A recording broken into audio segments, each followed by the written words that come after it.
Finally got my cables in. I'm going to set up my SLI and I'm very excited to do so. Let's dive right in.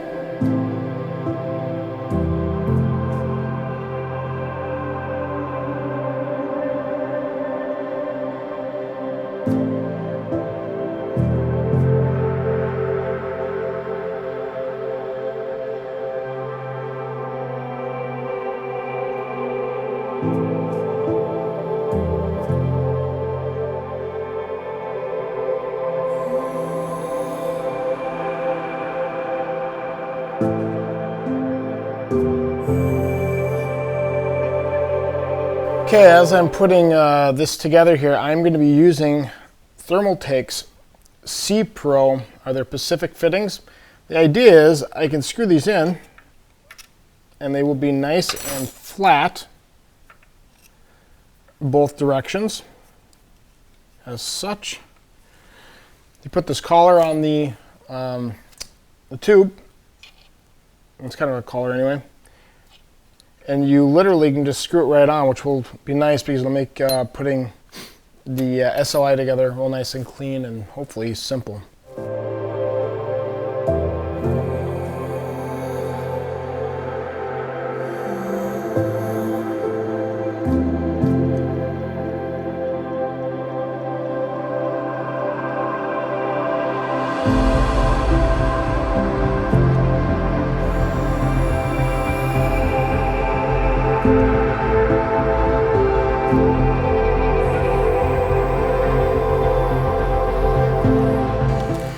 Why am I rebending a tube that could have just taken the other one and cut down?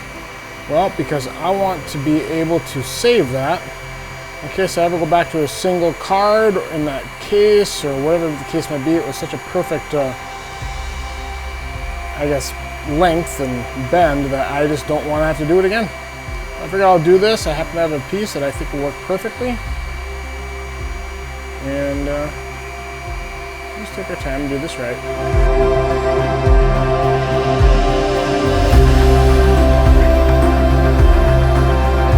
And then one other thing I do, and I did have to rebend that piece, is I use Primo Chill's, I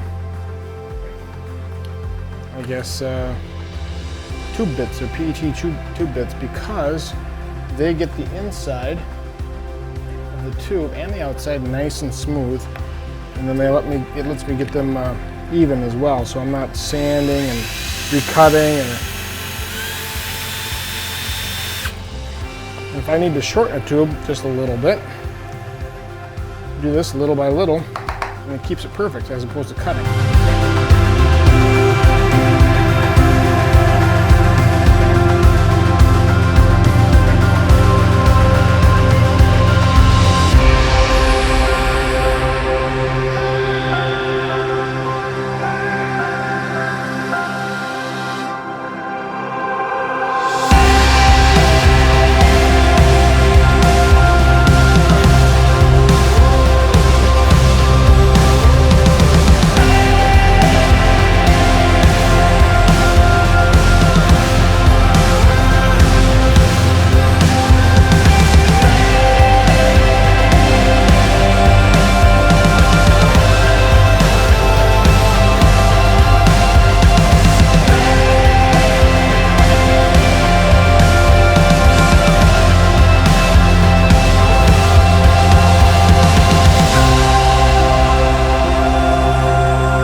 Have it. Looks fantastic, I think. I like how these came together. There was a little challenge I had to overcome. It wasn't as simple as just put the two pieces together, slide them in, and put the collars on. Because of how close this distance is, these collars put together were actually longer than the tube needed to go point A to point B, because there is you get the screw-in pieces right here. The stops. I can't think of what to call them. Brain dead at the moment. Anyway, so I'd put it on its back, pull this bottom card out. Very simply, just put the collars onto the bottom piece, put it in, screw it on. It actually was real simple when I thought that far onto it. But Anyway, I got it together. I am ready to do a couple benchmarks, and let's see what it looks like in a game. Should be fun. Got it up and running. Surprisingly easy. One thing I forgot to put in that you'll notice when I show you the shots at the end is I didn't put the NV link on. I don't know how I forgot that, but I did. All right, nonetheless, just a quick test here. So first I want to show you that we do have this thing set up in SLI, and it's very simple to do so. You're just going to come into your NVIDIA control panel, and you're going to go down under configure SLI, surround, and physics. And I simply set mine to maximize 3D performance, hit apply, and I'm set to go. So I've got Precision 1 or Precision X1 up here. I'm going to bring you in here. And you notice we got the two cards. First off, the fun part, I want to show you on the LED. You can select what card you want to have lit up as well as the NV link. So I've got those all tied together in concession here. And then you've got your two different cards. Now, when you're overclocking, you want to make sure you match them to the main card, right? So in this situation, I have everything coming out of VGA 1. So I'm just going to do a quick benchmark. We'll be right back so you can see how this works out. Actually, we'll do Port Royal first. Why not? And we'll be right back here. Okay, not too bad. A 10591. Everything set at stock. Jump over to hardware monitor. It looks like clock was around 1860. Most of the time it did pack out at 1980. I'm sure that temperatures had to do with some of that, as we did hit 66 degrees Celsius as a high temperature. And that's because you have two cards. They both produce a lot of heat, so when they're both out at 100%, they're going to produce some heat. All right, so we're going to go ahead in here and let's, I already got a preset. Oh, load. We're plus 90 on the clock, 225 on the memory. And I'm going to check the second one, make sure it applied there. And it did. Okay, and we're going to run this again. And actually, I ran Times by Extreme. Just because habit, I guess. I clicked that as opposed to clicking on Port Royal. But anyway, let's click on Times by Extreme. We're going to go ahead and start this. I'm going to let it play here for a second. The graphics of this are just absolutely amazing. I mean, it really does look good. Obviously, one 2080 Ti is going to look fantastic, but I'm impressed with the frame rates. So as it's loading here, obviously, you know, I used to be scared about, oh, how are you going to do SLI? Is it hard to do? Do you have to do something special? Does it cause problems? Honestly, it was so simple to do. All you do is go into the NVIDIA control panel and you turn it on after you've got everything connected in the system. It's so simple. Did I click on, no, I did Times by this right. Having one of those moments again. As I'm sure you can probably tell, I don't feel the greatest, so my voice is kind of all over the place. You probably can't see, but it's been sitting around 70 frames a second. Dropped down to 40 there for a second. But this thing just looks amazing, super smooth. We'll let this finish, come back, check the score, run something else, maybe play a game, and then wrap it up for the day. All right, 10903. Not bad. That's just a slight overclock on the memory. Pretty okay overclock on the core itself. All right, let's see here. Let's go ahead and run Port Royal because I said I would, just so we can get so we can see what we get for a score.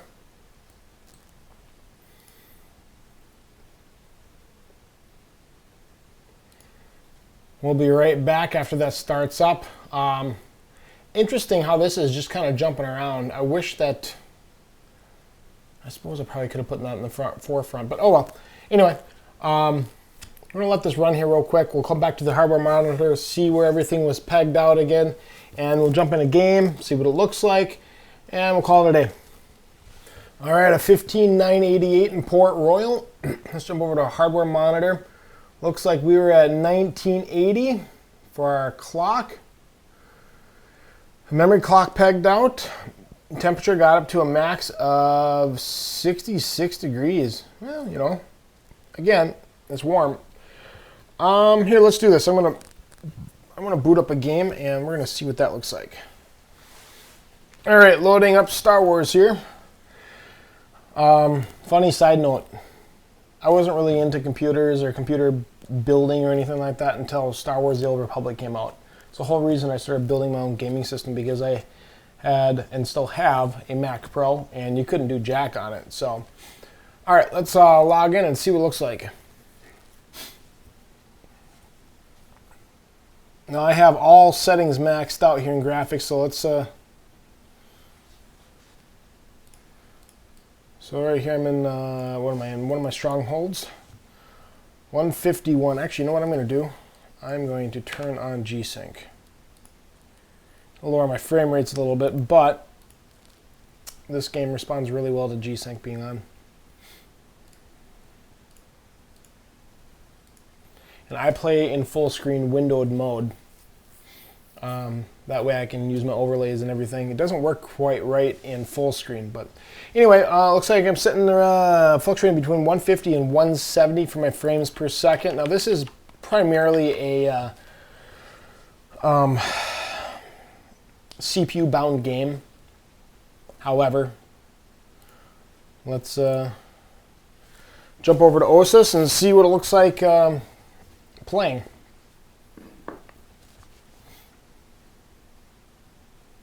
Actually, before we start playing here, let's jump in and check out the settings. So preferences, and we're gonna go over to graphics. All right, so full screen window, 3840 by 2160. We got a refresh rate matching our monitor, which is 120 with a frame rate up to 200. I should go higher, that'd be cool. Everything else is capped out except for I don't have enhanced shadows on. Probably could with these two cards, but still. All right. Let's go up to, let's see, where can I do something here? We're gonna go over here to the Jedi Temple. Jedi Temple ruins.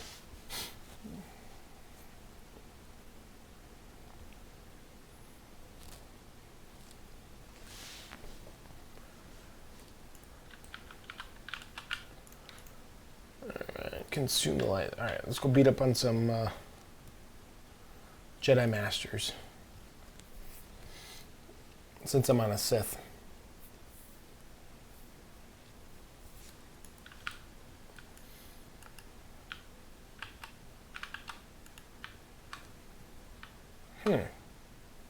Oh, you know what?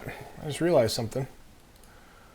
I don't have Razor on. And now I can do this.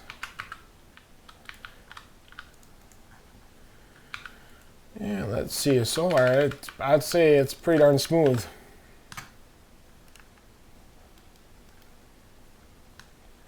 (152, 160 frames a second). Yeah, I'd say that's all right.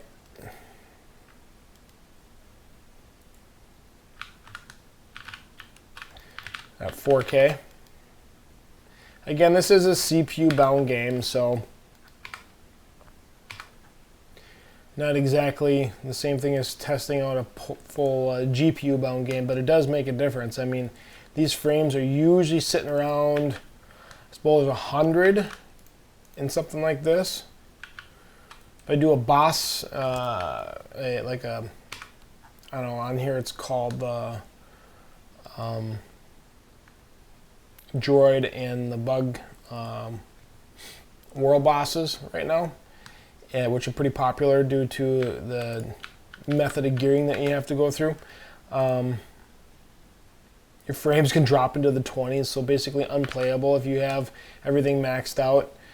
When I was on my 1080 Ti, switched to the 2080, and it's around 40, 45 on that Boss. Obviously, I'd have to get into a group, and I'm not going to waste everybody's time waiting for a group to show up. But I'd be willing to bet it's probably easy the 60, and it's because there's, you know, it's a 24-man group. Lots going on the screen, and with this engine being so CPU bound, it's frustrating at best. But anyway, you can kind of see what this is like. I mean, this looks amazing. Look at that. 195 frames a second. This is crazy. All right, well, we're going to back out of this. And then give you my thoughts. So what are my thoughts? Well, it's awesome. I have personally never set up an SLI rig before, which is crazy, I know, but I've always looked at it as if I'd typically the best, if not one of the top-end GPUs that were on the market at that point. So I just ran into the single card. It's expensive. I never really saw the justification for going out and doing it. But now, this time around, I was like, what the heck? Let's go ahead and see what it's like. I've never played around with something like this, and I absolutely love how it turned out. I love the look of it, which I know is not the reason to do it entirely, but it filled up some empty space in my case. And I think it just looks fantastic. I love all the water and all the lighting that is that goes along with it. Performance speaks for itself. I mean, this thing is just an absolute beast with two cards. Temperatures are higher than I think I initially anticipated them to be. Like, I'm running this benchmark, and card 1 is sitting at 62 degrees, card 2 is sitting at 57 degrees. I know that the cards individually run hot. They are running in parallel, which means they're going to run hotter. I mean, you're running two cards, same cooling. Yes, I've got two large radiators taking care of the cooling, but these cards in particular put off some massive heat. So as long as you have the cooling for it, I would say go for it as long as you can afford it. Anyway, as we wrap up here, I'll show you some videos of the rig, what it looks like. If you've liked the video today, appreciate the thumbs up. If you didn't like it, you know what else to do. And always hit that subscribe button. I appreciate it. And we look forward to seeing you next week. Thanks.